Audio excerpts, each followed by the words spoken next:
Are you guys starting to enjoy it? He said almost. Yeah. How much are you enjoying living in the trenches, and how much have you realized that is an X factor every time you guys step on the floor? Yeah, I think every road game so far has been living in the trenches, and no one said it was going to be easy, and I think we took pride in that. Coming down to the game, I think we came into the second half, the first half, not the way our best brand of basketball, but the way we came out in the second half, it was our response. And Coach Davis always talked about our response and living in the trenches. This is one of those type of games, and I'm enjoying it, because it's basketball. They're not always going to be pretty, not always going to be blowout games, and I think those type of games, like today's game, prepares you for what's to happen in March, because all of March games are living in the trenches. I know ideally you'd like to cruise every game, but you guys hadn't had a game in a while where in the last minute you had crucial possessions. How much did you need that today? It was good just to see where we're at when it's crucial time and when the game is on the line. Because that's what's going to happen in the postseason. So I'm glad we was able to keep our composure. Took care of the ball. We got stops when it was needed. I know it was a 2-point game with like a minute left, and I was able to make a play. So little things like that will help us in the long run. What does in the trenches mean to you? Just doing everything, do all the little things. Not show up in the stat sheets, being the first to the ball, throwing the first punch, setting the tone, being aggressive.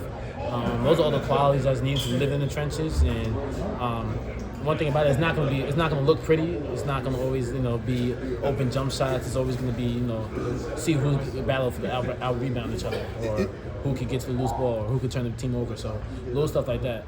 Is an example that about 2 minutes left, there was a loose ball over in the corner opposite the bench, and you and a Florida State player went over there. Right. You got a hand on it. I think it went off. I tipped it to. Is that an example of living in the? Remember what play I'm talking about? Right on our side or the other side? It was on the FSU side. Yeah. It was right in front of. You did. You tipped it to Cormac. I tipped it to Cormac. Yeah, I tipped it to Cormac. Yeah. Is that slid? Yeah. Is that an example of living in the trenches? No, 100%. I saw the ball right before my eyes, and I saw an FSU player trying to go get it, but I knew if I dove to the ball, I was able to get it, be the first one to get us another possession. So little stuff like that, that's living in the trenches. Another question about living in the trenches. No, I'm just playing. What are we doing here? It's football talk. Yeah, it really is. It really is. Spend your money on a ticket to take an L? Can you tell me? Okay, let's. Come on. People listening. Can you take us through, like you said, the bucket in the lane? Yeah. It's a 2-point game. This place is going bonkers. And you had 5, I think. I think it was Deontay Green. I'd have to go back and look. Right. You had him on you. What did you want to do with that?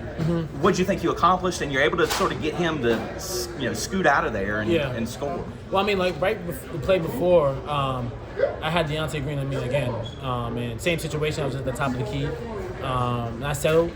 The short, kind of just short. It looked good in my eyes, but landed out short. So I told myself, next possession, I'm just trying to get downhill. My teammates did a good job of spacing out. So I had the ball on the left wing, and I was able to get right into the middle of the paint, which we wanted. And I was able to play off 2, which Coach Lebo and the rest of the coaching staff have been talking about. Play off 2 and get to the bucket and float right over the top. And I think that was working for us. I told myself, every time I see a big, try to get a step back 3, but what was working for us was getting to the paint. So that's what I did. And when you say you settled, sorry, Arda, when you say you settled, that was the step back, right? If I'm remembering right correctly. At the top of the key. Yeah. I think like 2 plays right before Elliott. The play right before Elliott drove. Yeah. I shot a 3. Yeah. But now I live with that. What did the last 6 minutes of the first half with Elliott on the bench show you about how important he is to your offense? Yeah, he does a great job of just setting the people up, and also does a great job of being aggressive, getting down in the lane and finish through contact. He's a special player, special talent, and he's going to be needed well for us the rest of the season. What did you say to Harrison after that block with 29 seconds left? That kind of sealed the game. Yeah, I told him to give me the ball. I wanted to shoot the foul shot. Nah, I'm just kidding, but you got it. Yeah, I did get it. Adding the stats, RJ. But I was just good block, because I was really a way to seal the game. And for me, I was I'm going to shoot the foul shot. I know it make it rather than you miss it short. What led you guys to kind of rein in, I guess, the turnover count after the first half? Yeah. I think it was 12 in the first half. What kind of led you guys to start reining in? Yeah, that was one of our key emphasis and key points going to the game is to take care of the ball, limit turnovers, and do the poor job of doing that in the first half. So I think we did a better job. And they also shot 50% in the first half. So we did a better job of guarding their actions and taking care of the ball, getting shots that we wanted. We was able to drive and penetrate, and then we also got the loose balls. I think that's what made the difference for us. Mondo did a good job of tipping out and finding Cormac for a 3-at-1 possession. Harris is always going to be a dominant force on the boards, and the guards, me and Elliott was able to just get downhill all game and finish out the game strong. And who kind of helps facilitate that conversation, I guess, when it is halftime or during the game, when it comes to, hey, let's kind of get control back on the spaces. Who kind of facilitates most of that conversation for you? It's a combination of all of us. As soon as we get into the locker room, everyone has, their piece to say, whether it's myself, Cormac, or Mondo, Harrison, everyone's just chirping the locker room right before the coaches come in, just to, get us going, and, we're fine. And we've been in positions like this, we're down 5, and just not to keep our composure and not get too right into the game, but it's all of us. It's not just one person. Everyone's always chiming in and saying their piece, and I think that's good for a team.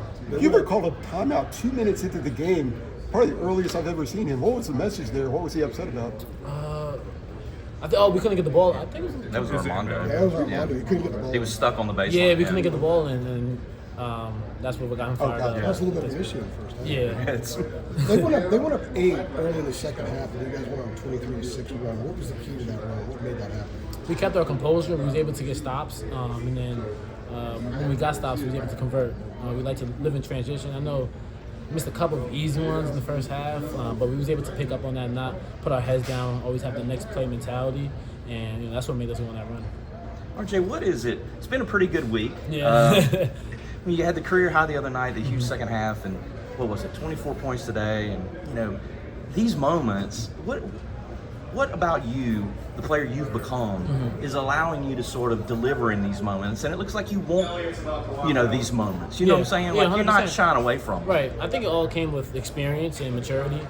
Me being the senior and kind of seeing everything from freshman year up to now, being in different situations, I know how to take advantage of the game or whatever the game calls for. It's all about game planning and managing. And I think I put a lot of hard work and trust in my work and my confidence into the season.